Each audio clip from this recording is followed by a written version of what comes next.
Welcome to Massive Late Fee. And now your hosts, Mark and Carol. Well, hello everyone. Welcome back to Massive Late Fee. My name is Mark. With me as always is my wife, Carol. How you doing today, Carol? Hey, what's up? How much? It's been a good week here. It is April 30th, 1999, the last day of April, making its way to May. I don't understand how that happened because I swear to God it was just March and it's already going to be May tomorrow. I know. It's going to be your birthday pretty soon. We're going to your birthday month. It is. And it is a whole birthday month, so I expect all the things. There will be all the small things. There will be some big surprises for you. Ooh. For now, the listeners. For the show this month. For Carol's birthday month. But also big surprises for Carol, too. And, like, average size surprises, too. I think, right? Sure. But speaking of average, toys. They're average. Sure they are. Star Wars toys to fill stores soon, Carol. The countdown to the Star Wars Episode 1 toy selling frenzy has begun. So grab your credit card, buy a cup of coffee, and get ready to stand in line. Just after midnight, some Metro Detroit stores will open their doors. What is happening? To sell the much-awaited, highly hyped line of movie-related toys, including interactive banks that spring to life with the drop of a coin, computer games that transport you to settings in the film, and a line of 32 talking action figures that are said to be the most realistic-looking Star Wars characters ever made.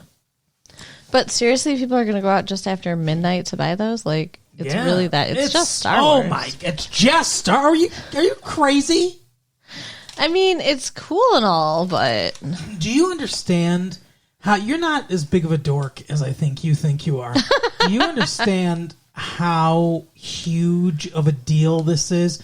We're getting a new Star Wars movie for the first time in like 16 years. Yeah, that's exciting. I'm excited about the movie, but like to go out at midnight to buy toys seems a little nuts. You know, people are going to be lined up to see this movie at midnight. Oh, well, yeah. I mean, and I will stand in that line. It's going to be difficult for us to get a seat, but you know, we'll look for one somewhere. We'll do it for y'all.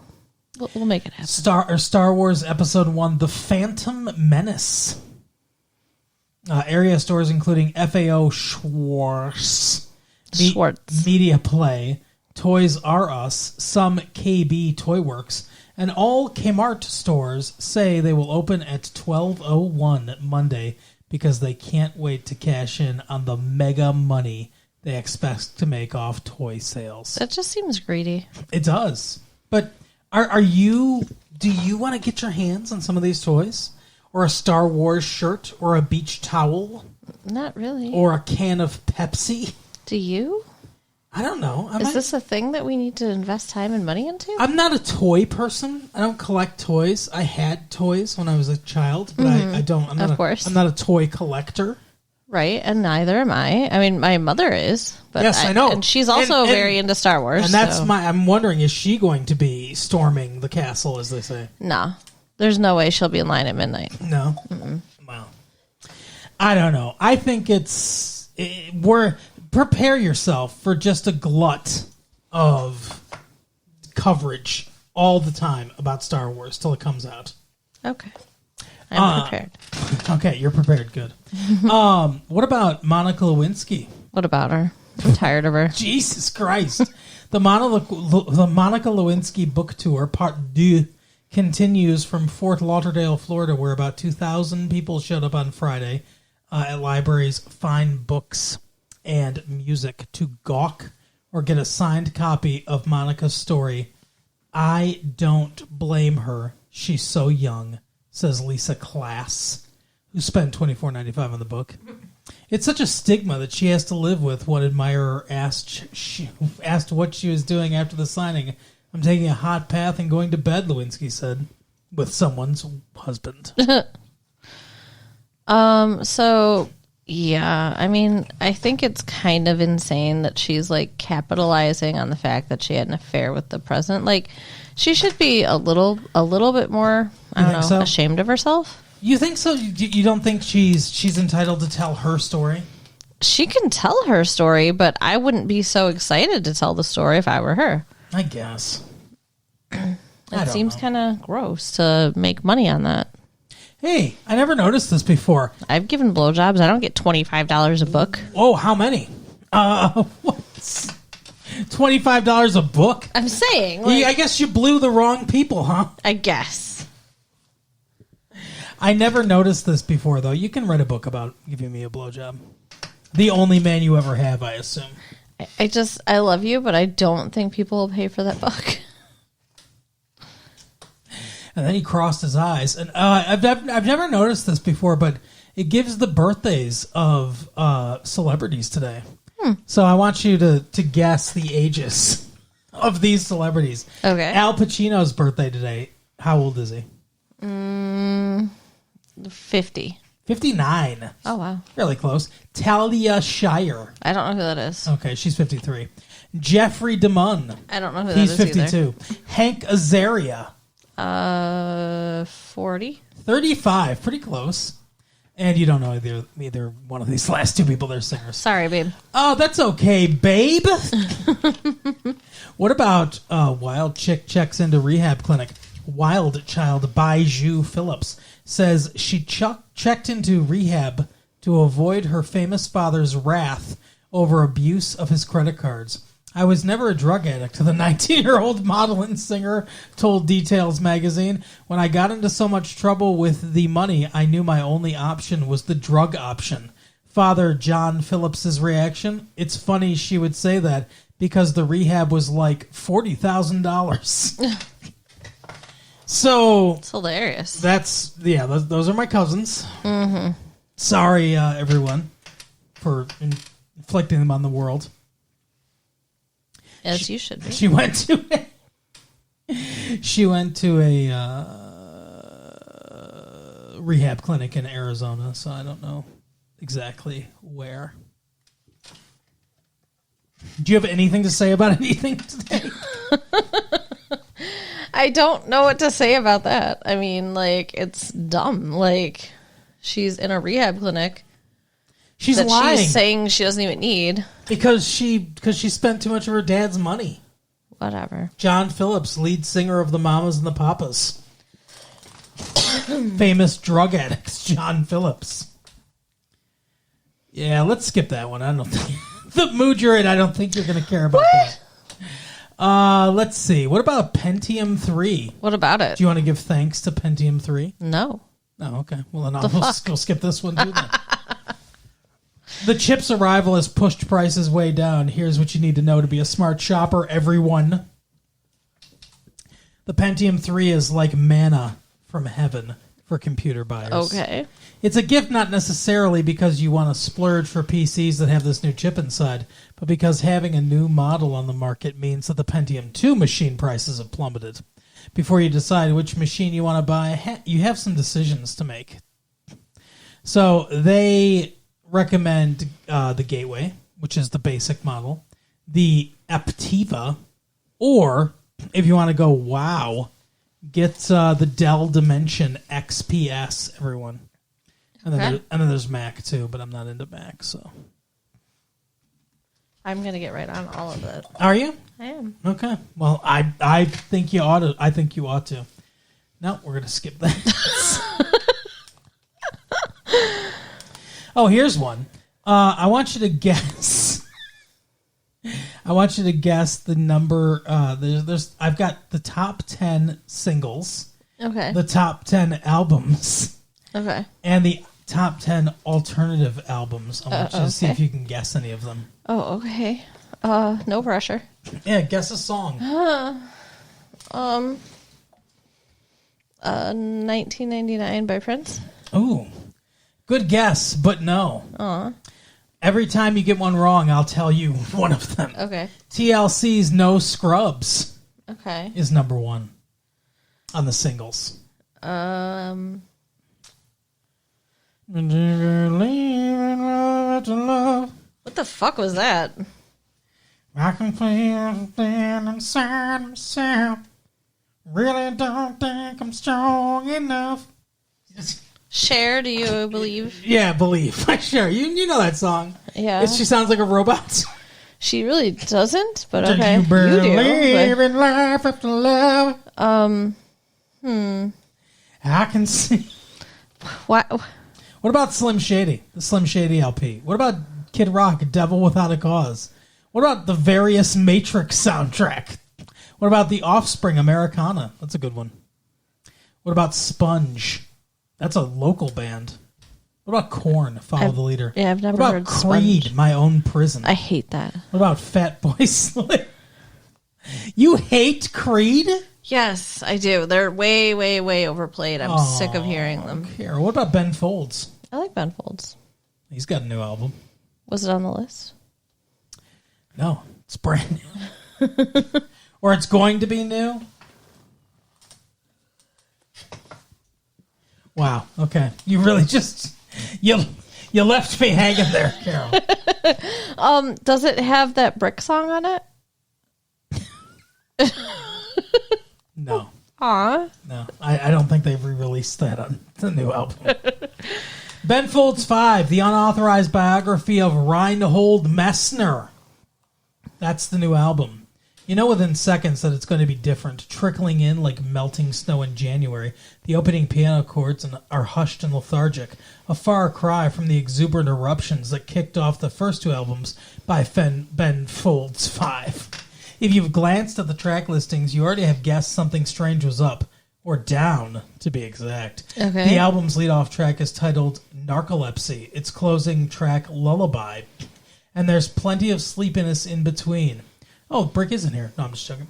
At times listless, at other times downright weird, the album, which has nothing to do with the Australian mountain climber for whom it's ironically titled, comes off as the work of a road-weary, self-conscious band. Fans who got hooked on the North Carolina trio's infectious piano punk may find themselves scratching their heads. Where are the sizzling harmonies, the sing-along tunes, the sassy humor? The first two BFF albums were endearingly mischievous. This one is a brat playing with matches, and it's not always fun to watch. If anything, Reinhold Messner is akin to Folds' experimental erratic 1998 solo album, Fear of Pop, or even to the trio's collection of outtakes and live oddities, Naked Baby Photos. There are new sounds all over the place for this piano, drum, bass ensemble. The pulsing electro decorations of Narcolepsy, the muted carpenter's horns of Don't Change Your Plans, the bachelor pad bongos of Regrets. Okay, so I like the song Brick. I don't know if I like this weird shit. I like Brick. I'm sorry, why do I sound like your grandpa? My so my grandpa died before I was born, so I'm not sure how you would even know what my grandpa sounded. Was he one of the men you blew? Fuck you.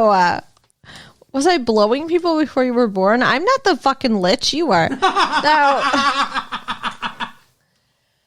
I mean, but you made me sound like an old man, and I don't like it. I like Brick. Fuck you.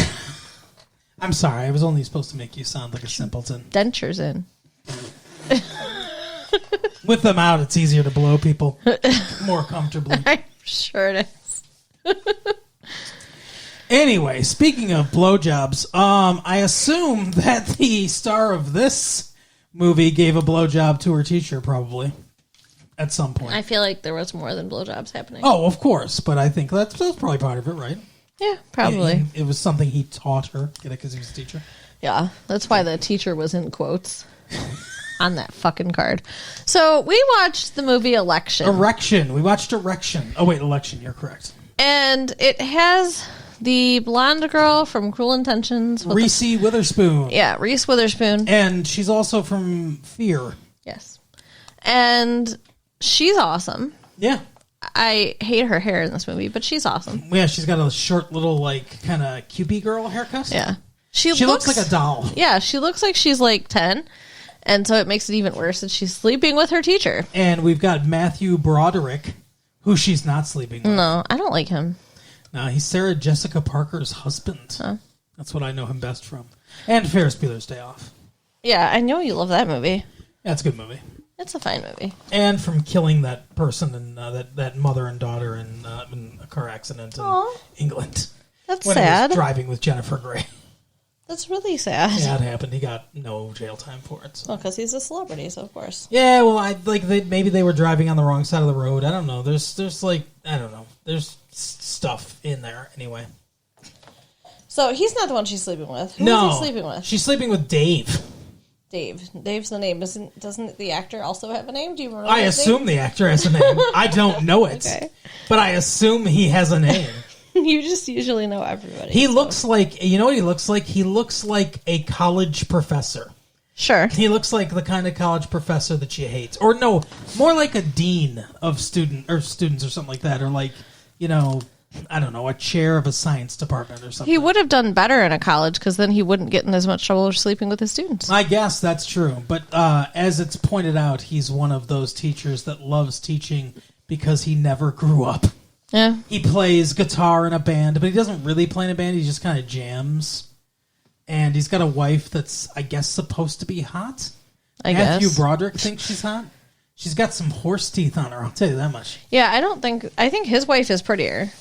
Neither one of them are particularly attractive. No, I mean, Reese Witherspoon is obviously like the prize in this movie. I guess. But The 16-year-old prize. Where she was like, what? No, She says that when she was a freshman and she had his class, it was strictly professional. Mm-hmm. But when she became a junior, so she was like 16, maybe 17, that's when he started to fuck her. as a junior, yeah. Yeah, 16, 17. That makes sense. Yeah. It's pretty disgusting, though. So her mom... It's horribly disgusting. Her mom found a card, though, Yeah. as I was mentioning, from this teacher. That's like a fucking homemade Valentine's Day card or Right. something. And it says "love" in quotes your teacher, which is just disgusting. Yeah, and he's basically like, hey, let's go away to fucking paradise or whatever. He's propositioning to take her on a trip to Hawaii somehow. Mm-hmm. I don't know how that's going to work. But It's not. He's an idiot. and then he's like, I'm really horny right now, or I need you right now, or I want Yeah. you right now, or something like that. And yeah, somehow he just gets fired. Somehow he doesn't go to jail. Yeah, I don't understand. I guess they didn't press charges, but It's so weird. Colleen Camp is a forgiving mom, I guess. I guess. That's who plays the mom.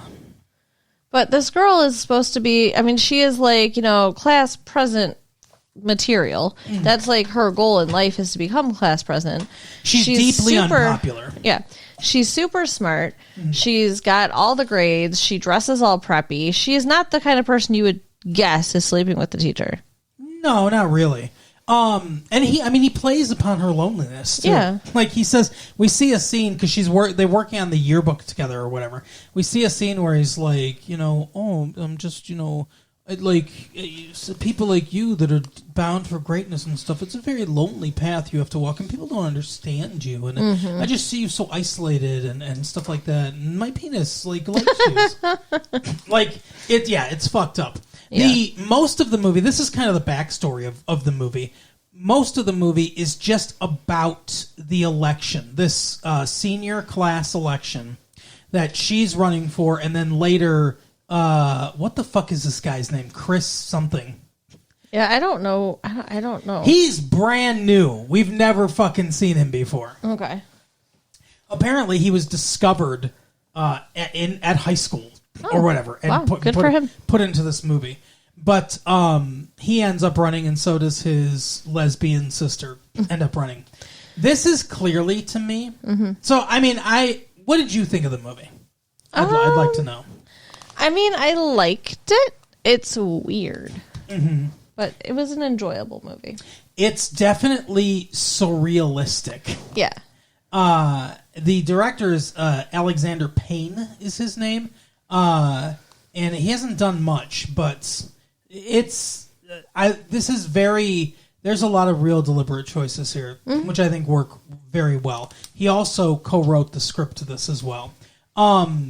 He did something called what the hell was it called? He did one movie before this, and I can't remember what it was called. I'll think of it later. Okay. But anyway, this movie is based on a book that was published in 1998. So last year, production of this movie started in 1997. Okay. So they must have. I didn't read too much about it, other than the fact that the production started before the book was published. That's weird. So they must have had some kind of like inside like source or knowledge or something. The publishing they must have sold the rights before the book had gone through the editing and publishing and everything. Huh. So they were like, yeah, okay, we'll do it. We want to make this into a movie. So yeah, it's kind of crazy. But the whole, like I said, most of the movie is just about this election, and it's very clearly a parody of elections, a parody of like the last presidential election and the Monica Lewinsky scandal and stuff with the sex and all that stuff. It's like, you know, her having sex with the teachers, older guy, younger girl, you know, like it's. Everything's kind of flipped around because she's the candidate. So it'd be like she's like in the Monica Lewinsky role. Right. But she's, you know, the actual candidate. But yeah, everything is like all those elements are there where it's very clearly parodying elections in general and that election in particular. So I loved it. I thought it was really smart and inventive. It was bitingly sarcastic. There's a lot of small things. I don't even think I got everything that the movie has to offer. At one point, she was running unopposed at first for the presidency, and she says to him, she's putting on a Midwest accent, by the way. This takes which place is hilarious. This takes place in Omaha, and she's like, I'm putting up all my posters and everything. And she's like, oh, well, you're running unopposed. And she's like, yeah, well, nobody spends more money on advertising than Coca-Cola, but they're number one. Guess that's why they stay number one. And we see, right after that scene, we see him throwing a bunch of trash out of his car, including Pepsi bottles. Yeah. And then, but later we see Coke in the movie, too. Sure. So it's like, I think there's something there. I think there's some kind of symbolism there between the Coke and Pepsi kind of thing. Well, I kind of took it as just like she's talking about how that's why Coke's number one. She obviously likes Coke, and he's like, fuck you, I don't like number one. I'm more offbeat. I like the different, you know. But there's Pepsi in his refrigerator, too. Or, I mean, there's Coke in his refrigerator, too. Oh. So I feel like there's some symbolism there that I'd have to watch the movie a couple more times to fully get. Yeah. You know what I didn't get is, what? Did he want to have sex with her? Because that I don't know either. Seems like that might be part of the hostility. Well, yes, I think that might be part of it. I'm not sure entirely. He doesn't want her to win the presidency. She says stuff like, we'll be working close together, or Mr. McAllister, and like... Yeah, because he doesn't want to be close with her because he thinks he'll sleep with her. That's my guess, is he feels like she's some kind of fucking temptress. But you know what? It doesn't matter who he's by because he ended up sleeping with his friend's wife. Yeah, exactly. He's just a creep anyway. Yeah. Like, I feel like maybe it was more of a... So, just to back it up a little bit, we get dueling narrations in this movie. Some of the movie is narrated by her from her point of view, and some of the movie is narrated from him and his point of view, and both are unreliable narrators. They're both biased in some way. Yeah, and then we get very briefly the Paul. The football star, very briefly some narration from his point of view, and very briefly from his sister, the lesbian, from her point of view. But mostly it's dueling narrations between the two of them. And like I said, everyone's biased in the movie, and everyone's only speaking from their point of view. Sure. So a lot of things are heightened and weird, stuff like that. But when she's talking to him about, like, oh, we're going to spend all this time together and stuff like that, I wonder how... It doesn't really come across necessarily like she's some kind of temptress. I don't know if we're supposed to think that. Oh, I don't think so. If, like, movie-wise. But, like, he clearly believes that she ruined his life. Mm-hmm. his his friend's life instead of the other way around, which is that ridiculous. He victimized a child. Yeah, I mean, and he clearly went after her. It's not even like she was flirting with him. He would still be in the wrong if she was flirting with him and he slept with her. Right. But that wasn't what happened. He, like, got her alone. Like you said, played on the fact that she's lonely. She talked about how her dad's never been around, so there's that. Yeah. And then, it shows them, like, ending up together. So that was all him. And she talks about how, like, at one point they have a conversation about it, her and Matthew Broderick. Mm-hmm. Like a veiled conversation about it, where he's like, look, I'm just going to say some certain situations happened between some certain ambitious students and their teachers, and, like, somebody's very lucky that didn't come out. I guess maybe they didn't press charges because they didn't want it to come out. Maybe. Like, that didn't come out and ruin somebody's reputation. First of all, fuck you. Right. Like, threatening her with her reputation being ruined when she was the victim. Yeah. And he's like, and she's like, and his friend is so lucky he's not in jail. Yeah. And she's like, well, if some people didn't get all fucking mushy and shit like that, Yeah. or whatever, and she's acting like she was the one in charge of the relationship or whatever, and he was the one, like, head over heels. He does break down and cry when confronted by the mom and the principal and everything, and he's like, when we're in love. Yeah, I mean, it was stupid. But yeah, it's like, he's the adult. He's in the wrong. It's fucked up. It's very fucked up. The whole thing. But yeah, I mean, she was definitely the victim no matter what. Mm-hmm.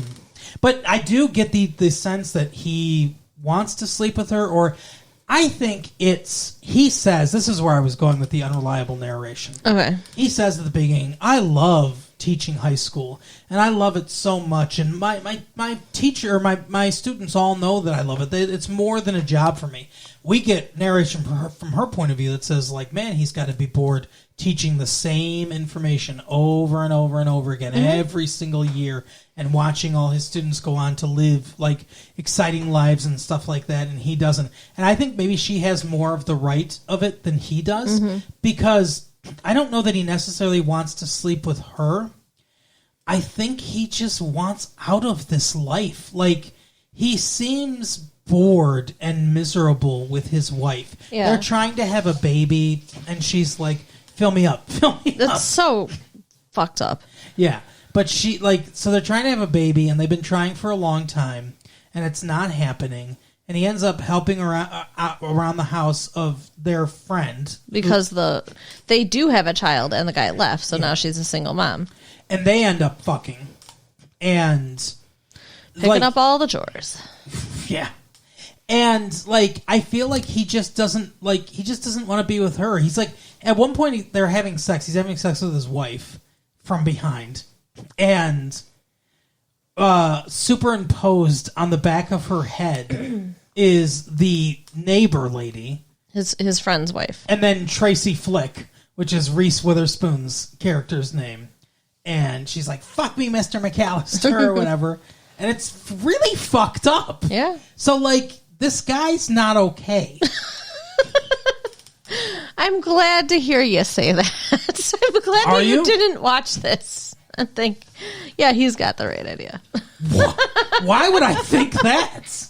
No, you wouldn't. It was just such an obvious statement. He's not okay. But I mean, like he's not okay. Like, he's deeply not okay. Yeah. Like, there is some, like, serious depression or just malaise or something in his life where he is completely stuck in a rut. Because what happens when he gets discredited?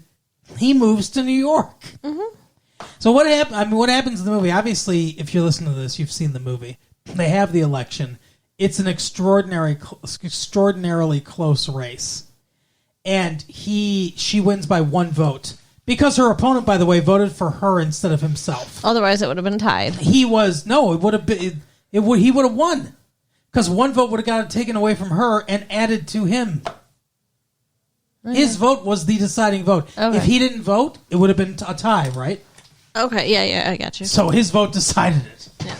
But yeah, he's like, it just didn't feel right to vote for myself. It's fucked up. But you know what? I don't think he really wanted to win anyway. He was sought out and recruited by Mr. McAllister to compete against her because he didn't want her to win. Because he was watching a porno movie of a football player having sex with a cheerleader, a 40-year-old football player having sex with like a 29-year-old cheerleader. They're supposed to be in high school or whatever. But like that's also kind of fucked up that he's watching high school porn. High school, like what they're, but they're not high school's age, but it's supposed to be high school porn. And then he thinks of this guy while he's watching this porn. There's a lot of school being, I don't know if it, like, just ridiculous. Like high school just being ridiculous and dumb and nonsensical and awful for most people. There's a lot of that undercurrent here. Yeah. This is like really a black comedy. Oh yeah, for sure. But it's like I like it. These are the kind of comedies I like. Mm-hmm. I have a question though. Okay. So when he has an affair with his friend's wife, they have sex in the morning. Yeah. He said, and she says, "Take me to the motel," because he propositioned her. Yeah. The day before or whatever. Yeah, I think like a week before, but yeah. Yeah. Take me to that hotel you want to take me to. She's like, okay, I'll get it all set up. I'll meet you there. And he fucking goes out on his lunch break and he buys champagne and puts it on ice and sprinkles rose petals everywhere and like makes it all super nice for her.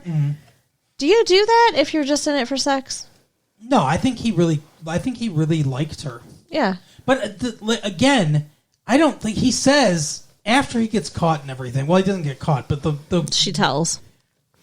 That's kind of fucked up too. Like that they had sex and she just immediately tells the wife. But she probably felt super guilty because she was good friends with the wife. Yeah, and she got cheated on. Yeah, you know, and like she probably feels like, oh my god, I'm like devastated or whatever. But like he says, "I love you" on her answering machine when he's calling her. But I don't, like, he doesn't love her. No. This is just, he's latching on to anything that breaks him out of this boring fucking life. Can you imagine if they'd had a relationship and he would have ended up being a stepfather? This man could not be a father. No. He is a mess. Oh, 100% he's a mess.